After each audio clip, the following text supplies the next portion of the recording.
So, Rob, got a question for you. Because in fact, I probably should pull up testingtheglobe.com, and I probably will eventually. I'll wait probably to the first break, though, because as you know, Windows 10 and Skype has a known issue, and if it dies, I'll be dropped off, and then Jonathan and you will just have to talk. Okay. But did you get by chance? There's a couple things I want to ask you topic wise. Did you get a chance when things were being passed around the internet to look at Wernher von Braun's headstone over the last month? Yes. Yeah. Where where it had, Wernher von Braun, for people that have missed history, he predates NASA. Not only, he was one of the founding members and instrumental in creating NASA, but he worked for the Nazi war machine back in World War II. And his headstone is remarkably small. There's not much to it. It's not like a picture of him holding a rocket looking at the sky or anything like that. In fact, there's very little cement. It's just a really humble headstone. But on it is a single Bible verse, Psalm 19:1, which I thought was very interesting because the Psalm 19:1 is, depending on what Bible you look, I'm going to use the King James, says, "The heavens declare the glory of God, and the firmament showeth his handiwork." And I thought that was very interesting because, one, this is coming from a scientist. There's some scientists that go to church, of course, but this was the quintessential rocket scientist. When everyone uses that joke, you're either a brain surgeon or a rocket scientist, this is that guy. And he mentioned Psalm 19:1. I thought that was very telling. You got any comment on that?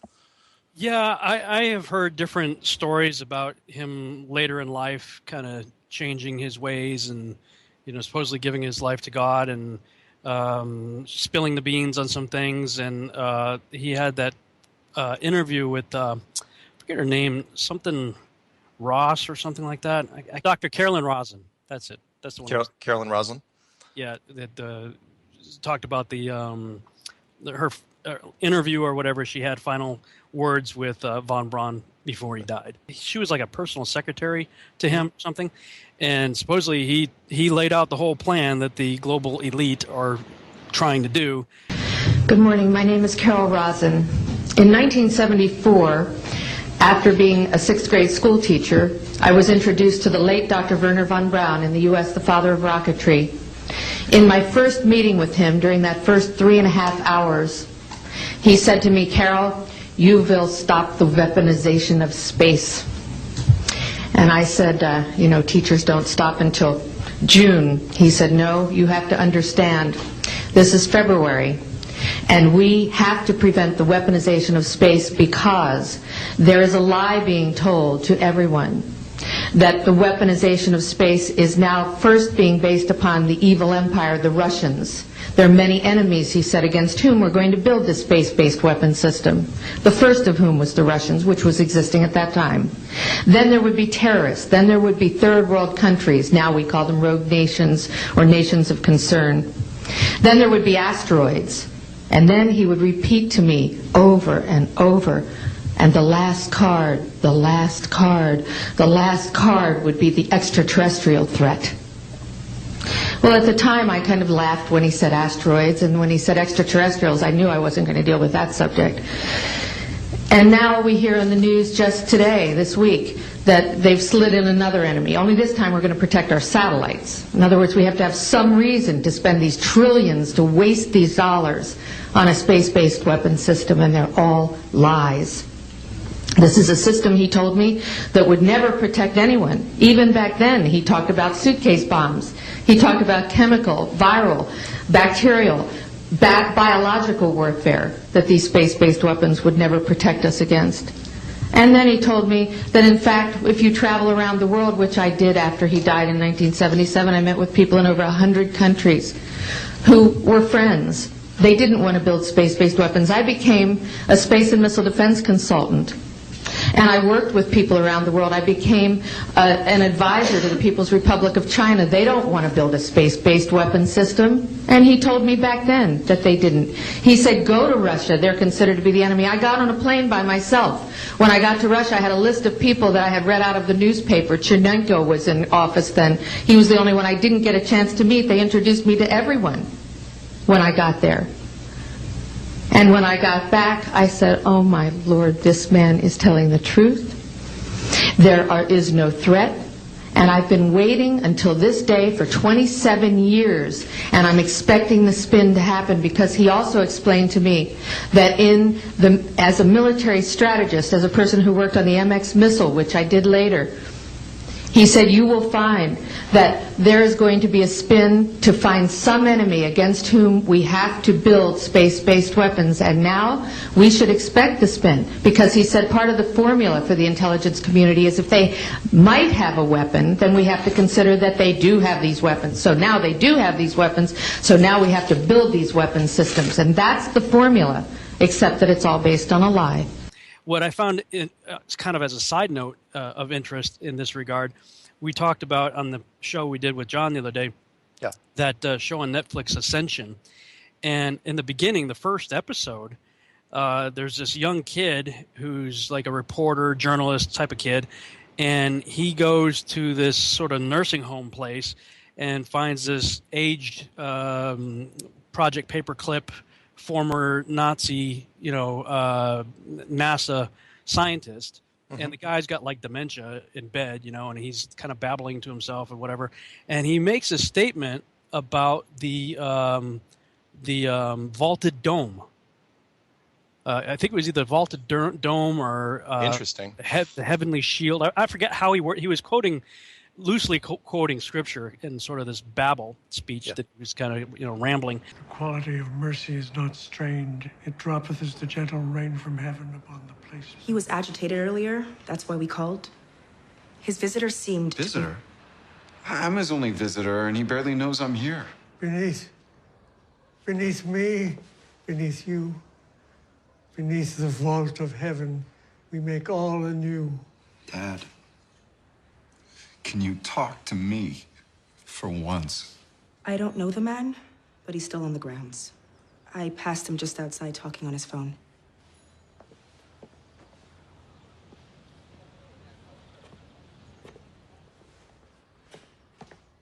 I still need more information.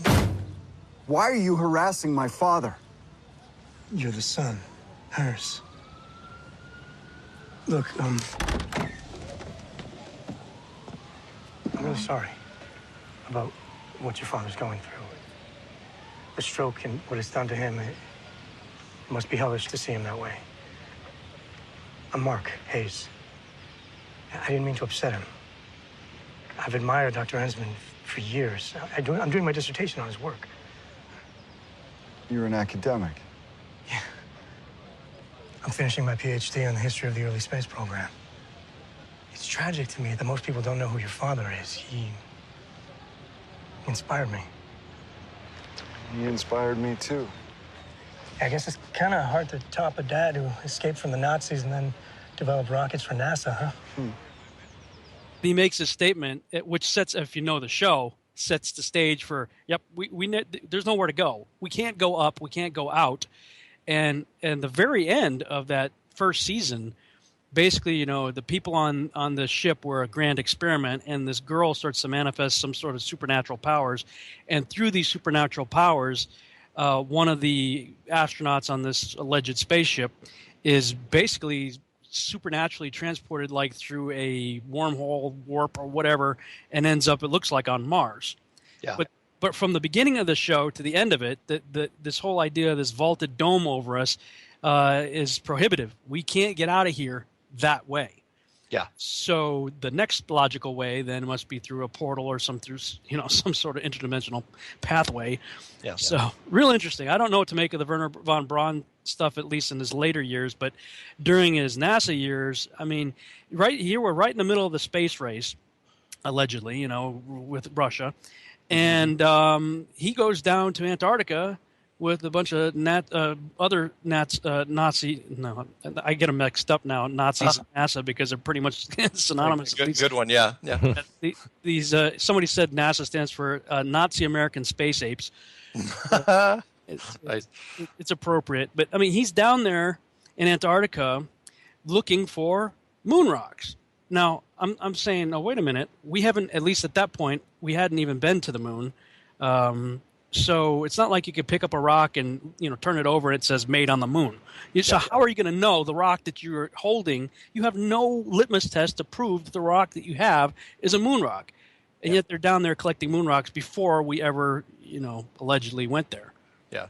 Yeah. I had heard rumors as well that even before I was delving into this, that the rocks, that would be a great place to grab rocks because it was such a unique continent. If you were going to fake moon rocks, you want to go somewhere where nobody's been to actually get rocks. And that was the place. It's like, just dig up in the ice. They're going to be unique compared to just about anything where we are. It's not like you can grab them, from the Phoenix Desert or somewhere in New Mexico, wherever they're filming the Mars rover stuff. Yeah. So, people can take that verse on his headstone different ways. And for me, I'm going to go with the silver lining, and that is that he knew, of course, which he would have, he would have known the entire time what exactly the world looked like. And that he was like just kind of throwing this out there. It kind of at that, from the grave, obvious play on words, but it's true. It's like, oh yeah, by the way, I'm going to, my last words, my last thing on my headstone, I'd probably put in a sealed envelope is about the firmament. Why would you talk about that? It for me, it's like, it's a little bit of a giveaway. I would hope that he, his conscience was getting to him towards the end. But I got to mention the ascension thing that you brought up. Ascension, because I was thinking about it, I was going, wow, what a cruel thing to do to those astronauts. For those of you who have not watched Ascension, the short series from the Sci-Fi Network, it's a really, really interesting little mini series. But how long was that mission? Like 50 years, 100 years? It was 50 years. 50. I think it's meant to be 100 years. I think the third generation was supposedly going to be there, so it was like this grand generational experiment. Yeah. So the whole premise, and I'll give spoilers away because you still should watch it even if you know what's going on. And that is, if they create a giant rocket ship and they want to see what it was going to be this massive mission, 50, 100 years to whatever the nearest star was.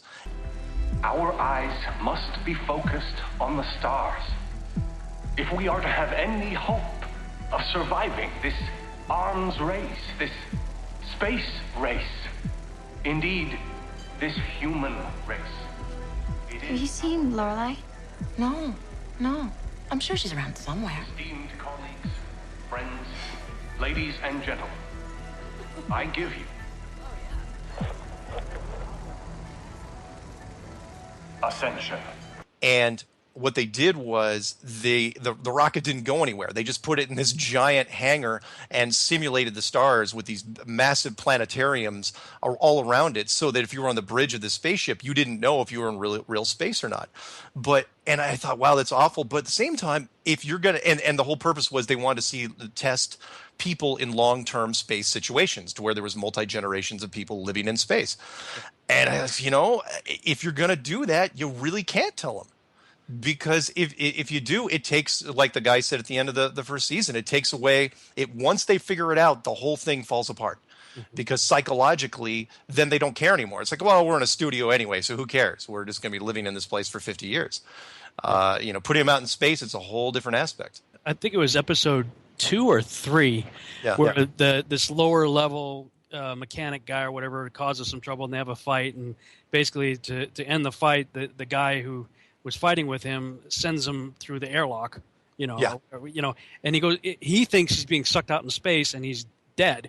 And so they show him getting sucked out. He's like, oh, and all of a sudden the scene goes from like stars to like rafters, and then he lands on like this inflatable bag, and these dudes pick him up and take him away. And that's what I like jumped out of my chair watching. Yeah, same here. Like, holy crap. Yeah. You think I don't have total control? Every detail, from the movement of the stars to the flushing of the toilets, is exactly as it would be on the real journey. The minute they doubt the validity of their environment is the minute the experiment fails. It is magnificent. It's more than that. Ascension is a lifeboat for humanity. Yeah, as soon as I saw him land on that giant black airbag, I was going, oh. It's a fake. It's a con, and it's great. And then I got it because again, it was recommended to me by a flat earther, and because I wasn't figuring it out. I was like, why am I watching this? And then I see it, and as soon as I saw those double planetariums that kind of fit over the bridge of that thing like a clamshell, that was a great shot, and I used that in one of the Strange World intros. And not a lot of people got it. They didn't understand, and it's like, no, it's from Ascension. Watch it if you get a chance. It's totally worth it.